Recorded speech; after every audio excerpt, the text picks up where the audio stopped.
மாமா, இதுக்குதான் அக்கா பக்கத்துலயே இருங்கன்னு சொன்னேன். நீங்க கேட்காம இந்த பக்கம் அந்த பக்கம்னு ஓடி ஓடி வேலை பார்த்துட்டு இருந்தீங்க. இல்லம்மா, இது நம்ம வீட்டு விசேஷம், நாம தானே பார்க்கணும். அக்கா வாயும் வயிறுமா இருக்காங்க. அவங்கள முதல்ல கவனிச்சுட்டு தான் மத்த வேலை எல்லாம் பார்த்திருக்கணும். நம்ம வீட்டுல வேலை பார்க்க ஆளா இல்ல.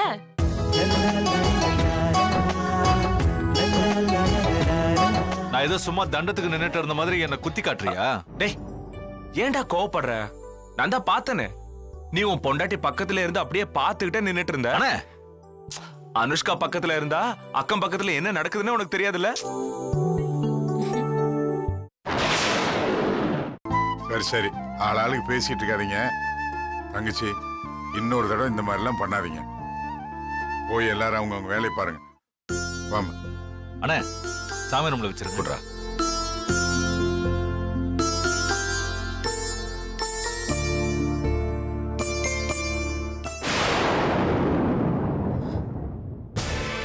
பாத்தியாடி, நீ வாந்தி வர மாதிரி இருக்குன்னு சொன்ன, அத ஒருத்தராவது கண்டுக்கிட்டாங்களா? இதே லட்சுமி சொல்லட்டும், ஒருத்தன் டாக்டரை கூப்பிடுறேன்னு வா, ஒருத்தன் கஷாயம் காய்ச்சறேன்னு வா, அவ புருஷன் காலையே புடிச்சு விடுவான். உனக்கெல்லாம் அது கொடுத்து வைக்கல தேனு. எல்லாத்தையும் முடிச்சிட்டு இன்னைக்கு அந்த ஆள் வரட்டும். இருக்கு இன்னைக்கு அந்த ஆளுக்கு கச்சேரி. இங்க பாரு தேனு, கோவப்படக்கூடாது. கோவம் எதையும் சாதிக்காது. பக்குவமா நடந்துக்க. ஓம் புருஷன் ஓம் பேச்ச கேட்டு கட்டுப்படணும். அப்பதான் நாம எதையும் தைரியமா செய்ய முடியும். புரிஞ்சுக்க சொல்லும்.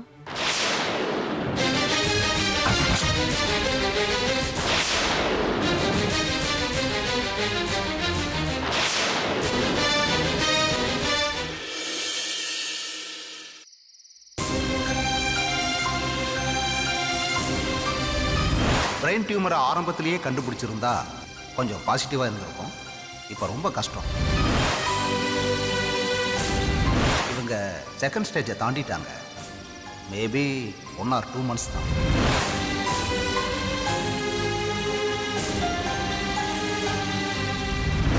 டேட் ஃபிக்ஸ் பண்ணியாச்சு. 3 மாசம். எதுக்கு நீ டேட் ஃபிக்ஸ் பண்ணிருக்க? நீ சாகுறதுக்கா?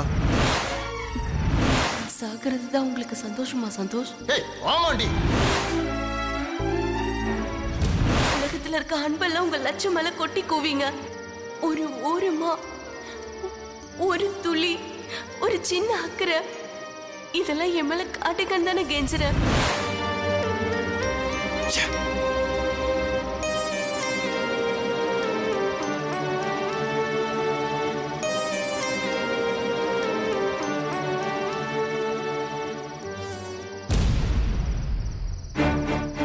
என்னாச்சு உங்களுக்கு? ஒண்ணும் இல்ல லட்சு. என்ன ஒண்ணும் இல்ல? நான் தான் பார்த்தனே, இந்த பக்கம் போறீங்க அந்த பக்கம் வரீங்க. என்ன பிரச்சனை உங்களுக்கு? எனக்கு ஒன்றும் பிரச்சனை இல்லை. சித்ராவை நினைச்சேன்.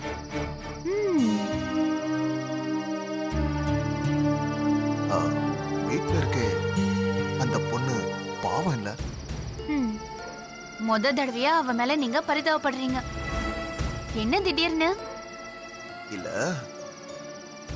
யாரோ ஒருத்திக்காக அவ வாழ்க்கையே விட்டு கொடுத்திருக்காளே, அத நினைச்சேன். அவன் யாருன்னு சொல்லு சித்ரா, நான் போய் பேசுறேன்னு எவ்வளவோ சொல்லி பார்த்துட்டேன். அவ வேண்டான்னு பிடிவாதமா இருக்கா. நாம என்னங்க செய்ய முடியும்? தப்பு இவ மேலதான். இவ தான் லேட் பண்ணிட்டா. ஓ, நாள் ஆக ஆக ஒருத்தர் மேல வச்சிருக்கிற காதல் கரைஞ்சு போயிடுமா? இவ லேட் பண்ணிட்டான்னு குறை சொல்லாம அந்த தருதலை தேடி வராம போயிட்டான்னு சொல்லுங்க. நீ ஏன் இப்ப டென்ஷன் ஆகுற லட்சோ? எப்படிங்க விட முடியும்? நீங்களும் நானும் கூட சித்ராக்காக வருத்தப்படலாம். சம்பந்தப்பட்டவ இன்னொரு கல்யாணம் பண்ணிக்கிட்டு சந்தோஷமா இருக்கானே. சித்ரா மாதிரி பொண்ணுங்க இருக்கிறது இந்த மாதிரி பொறுக்கிங்களுக்கு ரொம்ப வசதியா போச்சு.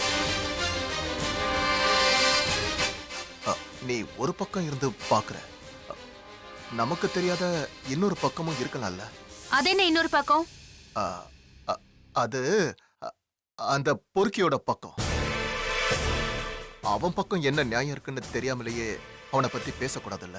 ஏங்க, கொஞ்ச நேரத்துக்கு முன்னாடி சித்ராவுக்காக பரிதாபப்பட்டீங்க. இப்போ அவளையே சந்தேகப்படுறீங்க? ஆ, இ- இல்ல லட்சு, இப்பவும் அவளுக்காகத்தான் பரிதாபப்படுற.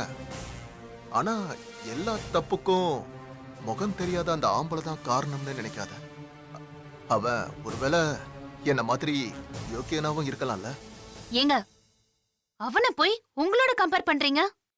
உங்களை பத்தி ஒரு வார்த்தை தப்பா சொல்ல முடியுமாங்க? சரி விடுங்க. அவளே எல்லாத்தையும் மன்னிச்சிட்டேன்னு ஊருக்கு போக தயாராயிட்டா. நாம பேசி என்ன பிரயோஜனம்? அவனை பார்த்தா ஓங்கி அரையணும்னு நினைச்சிட்டு இருந்தேன். கடைசியில மிஸ் ஆயிடுச்சு. சரி, உங்களுக்கு தூக்கம் வரலையா? வரல, நீ போய் தூங்கு, நான் வரேன். ரொம்ப நேரம் கண்முழிக்காதீங்க, அப்புறம் காலையில வேலைக்கு போக முடியாது. சீக்கிரம் வந்து படுங்க. ம்.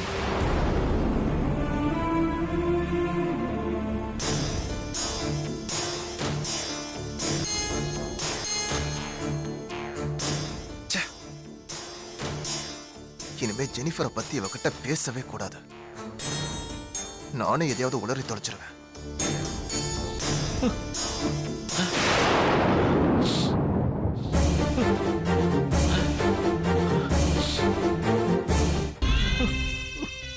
மாமா, நீங்க என்ன சின்ன குழந்தையா? பாருங்க வசந்த் எவ்வளவு தைரியமா இருக்கான்னு. என்னால முடியலம்மா. கண்ணுக்கு முன்னால ஒருத்தியுடைய உயிர் கொஞ்சம் கொஞ்சமா பிரியறத அமைதியா நான் எப்படிமா பார்த்துட்டு இருக்க முடியும்? நான் சாகிறத நினைச்சு நினைச்சு தவணை முறையில நீங்க அழுது தீத்துட்டா நான் செத்ததுக்கு அப்புறம் கண்ணீர் ஸ்டாக் இருக்காது மாமா. அப்ப லட்சக்கு அவங்கள கல் நெஞ்சக்காரன்னு நினைச்சிடுவாங்க. பரவாயில்லையா மாமா? உன்னால எப்படிமா இப்படி சிரிச்சு பேச முடியுது? உங்களால எப்படி இப்படி எல்லாம் அழ முடியுது? என் சாவ நினைச்சு அழறீங்கன்னா நமக்கு நெருக்கமானவங்க எல்லார் சாவையும் நினைச்சும் அழணும். எல்லாரும் ஒரு நாள் சாக போறோம் தானே மாமா? உனக்கு பயமா இல்லையாமா? இல்ல, மரணத்துக்கு அப்புறம் என்னன்னு எப்பவும் ஒரு கேள்வி மனசுக்குள்ள இருந்துகிட்டு தான் இருக்கு. அந்த கேள்விக்கு சீக்கிரமே எனக்கு பதில் கிடைக்க போகுது. அது தெரிஞ்சுக்க நானும் ஆர்வமா இருக்கேன். நான் இங்க இருக்க வாழ்க்கைய பத்தி யோசிக்கிறேன். அப்படின்னா கூட நீங்க அழக்கூடாது தானே? இந்த நிமிஷம் நீங்களும் நானும் உயிரோட தான் இருக்கோம். இருக்கிற வரைக்கும் சந்தோஷமா வாழ்றது தானே வாழ்க்கை. எதுக்கு இந்த கண்ணீர்லாம்? அம்மா சொல்றது எதுவுமே எனக்கு புரியல. ஆனா இனிமே அவங்க முன்னாடி அழக்கூடாதுன்னு மட்டும் புரிஞ்சுக்கிட்டேன். நீங்களும் அழாதீங்க. பரவாயில்ல ராஜா, பரவாயில்ல. என்னால உங்க கண்ணீரை துடைக்க முடியலையே. நீ என் கண்ணீரை துடைக்கல. நாம தான் அழவே இல்லையே, அப்புறம் எப்படி நம்ம கண்ணீரை தொடப்பாருன்னு கேளுடா செல்லம். வேண்டாம்மா, அப்புறம் கண்ணீரை துடைக்கிறதுக்காகவே நம்மள அழ வச்சிட போறாரு தாத்தா.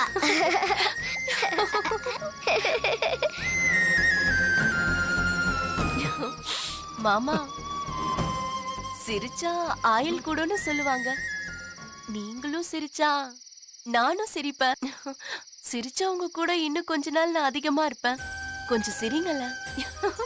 சிரிங்க மாமா.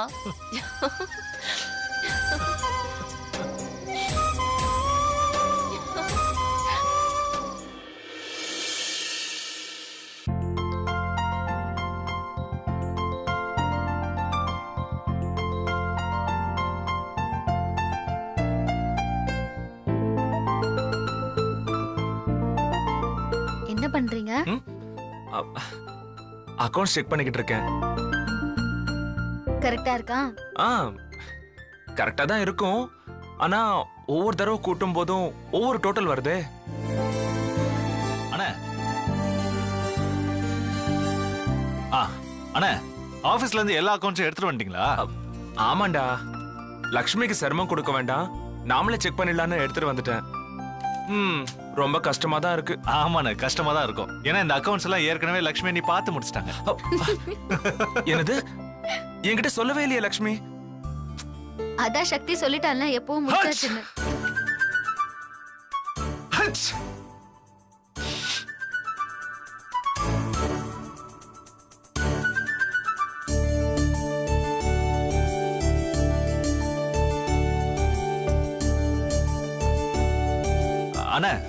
எதுக்கு இந்த அக்கவுண்ட்ஸ் வேலைலாம் நீங்க பாக்குறீங்க? அதான் சொன்னேனே, லக்ஷ்மி இந்த மாதிரி நேரத்துல ரிலாக்ஸ்டா இருக்கணும்னு. இது எவ்வளவு டென்ஷனான வேலை.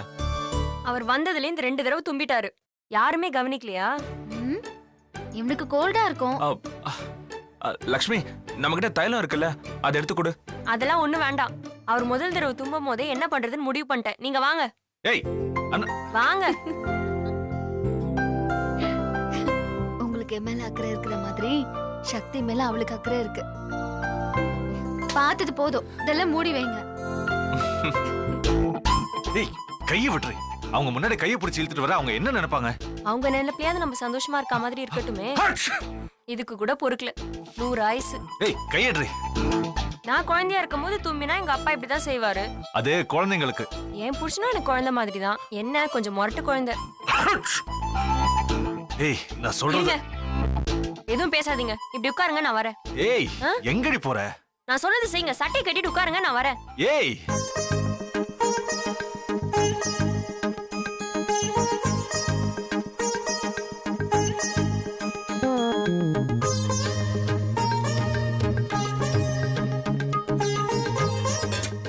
உட்காருங்க. ஏய், என்னடி இது?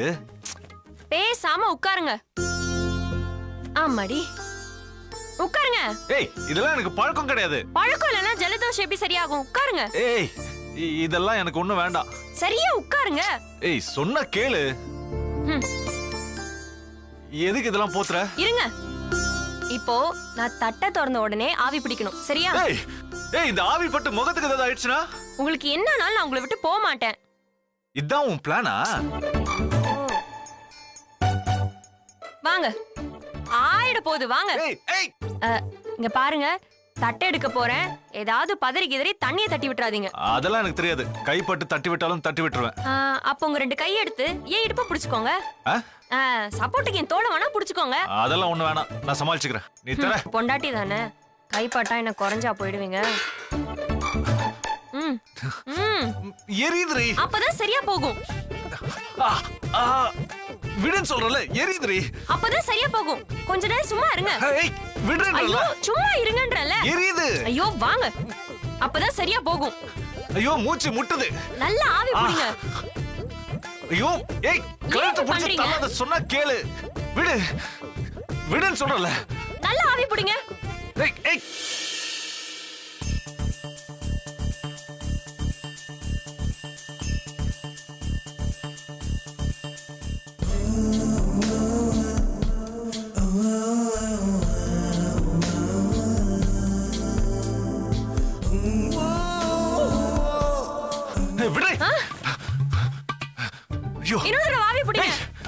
அறிவு இருக்கா உனக்கு? ஆள கொலை பாக்குற, தண்ணிக்குள்ள வச்சு அப்படியே அமுக்க பாக்குற. இதுக்கு ஒரு டேப்லெட் போட்டா போதும். இதுக்கு இவ்வளவு அக்க போறா? போடி.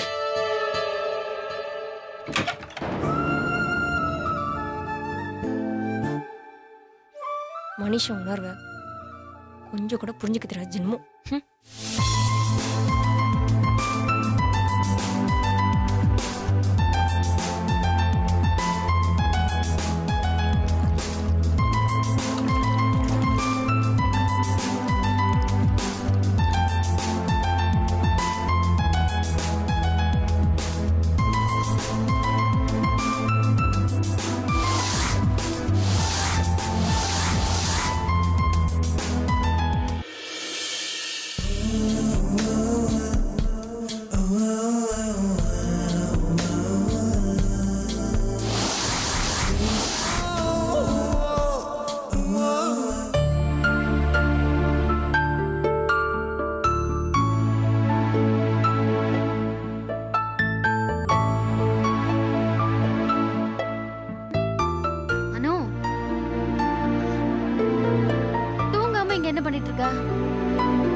எதுக்குடா இப்படி ஒரு வாழ்க்கை வாழணும்னு யோசிச்சுட்டு இருக்கேன். பெரிய பெரிய ஞானிகளும் ரிஷிகளும் கண்டுபிடிக்க முடியாத இந்த மர்மத்தை நீ சுலபமா கண்டுபிடிச்சலாம்னு நினைக்கிறியா? கிண்டல் பண்ணாதீங்கக்கா, நானே அப்செட்ல இருக்கேன். என்னாச்சு? எல்லாம் அவரால தான். என் மனசை புரிஞ்சுக்கவே மாட்டேங்கிறாருக்கா. அவர் என்னை எவ்வளவு வெறுத்து ஒதுக்கினாலும் இந்த பாழா போன மனசு அவரே தான் சுத்தி சுத்தி வருது. அவருக்கு என் மேல அன்பே இல்லக்கா. சூழ்நிலைக்கு தாலி கட்டிட்டோமேன்னு என்ன அவர் வெறுத்துட்டு இருக்காரு.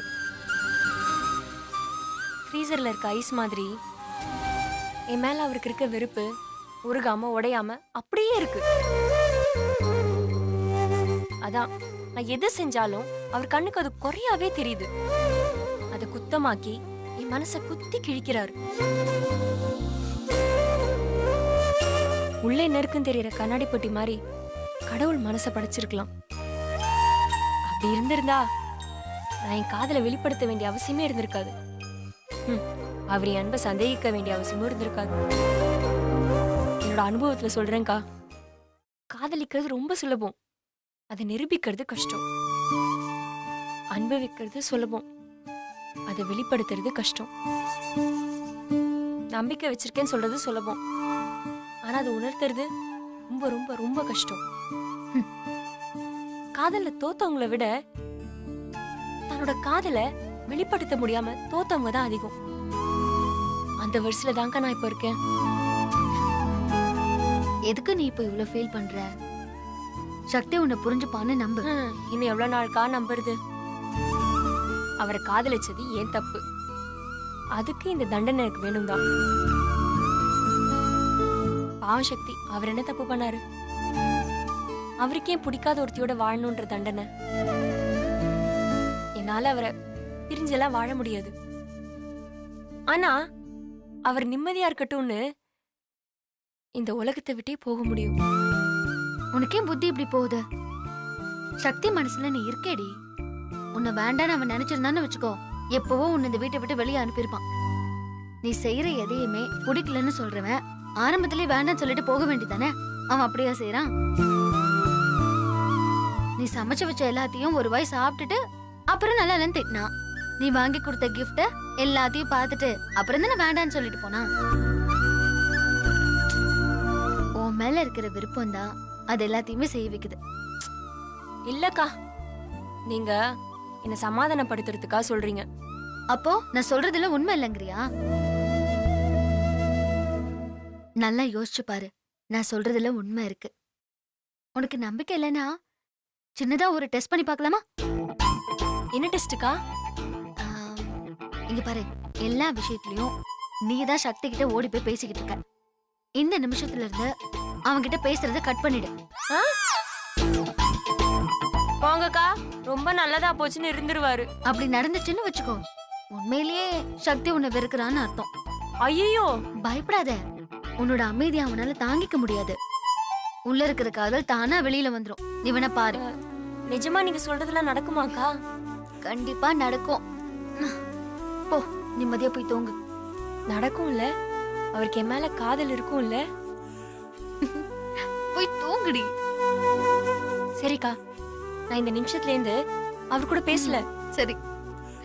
அவரும் பேசாம இருந்தா என்னோட வாழ்க்கையே முடிஞ்சது.